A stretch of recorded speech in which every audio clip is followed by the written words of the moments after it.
who is the Holy Spirit? Well, there's a lot to that.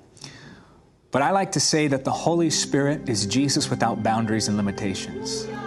The Holy Spirit is Jesus on the cloud, as you would put it in technical terms like technology.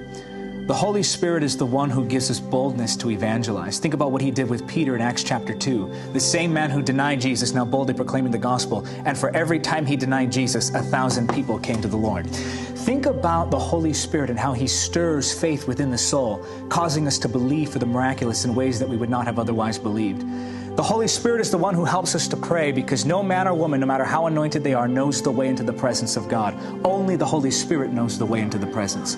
And so in prayer, he guides us. In worship, he reveals Jesus and makes him real, causing our hearts to be stirred and burn with holy fire to where we cannot contain that passion that overflows with us as adoration of Jesus.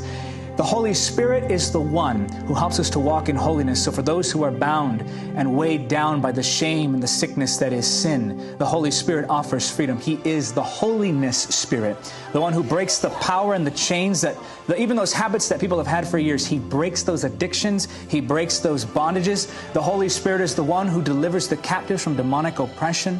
The Holy Spirit is the one who moves in us and gives us revelation of the Word. Sometimes when we read the Word, we're saying, I just want to see Jesus. He causes the information of the Word to go from just information to revelation, and revelation brings transformation.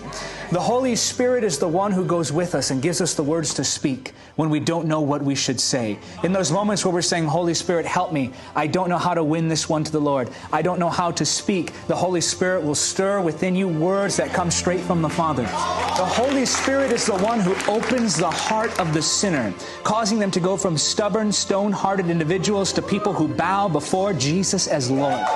The Holy Spirit is the one who anoints us for ministry and appoints us into the call of God. He takes ordinary lives and makes them lives that transform the world. I like to say that a single moment spent in the presence of the Holy Spirit can transform your life, but a life spent in the presence of the Holy Spirit can transform the nations. The Holy Spirit is that something more. He's that deep stirring. What was it, do you think, that caused the martyrs to lay down their lives and say, take my blood, we want to preach the gospel. Jesus is Lord. That's the Holy Spirit stirring the love of God in that heart, shedding the love of God abroad in our hearts. The Holy Spirit is the one who gives us all the promises of the Father. The Holy Spirit is the one who causes us to walk in the perfect will of God, not by the day, not by the hour, but down to the millisecond like Jesus. You really love the Holy Spirit. I could go on and on and on.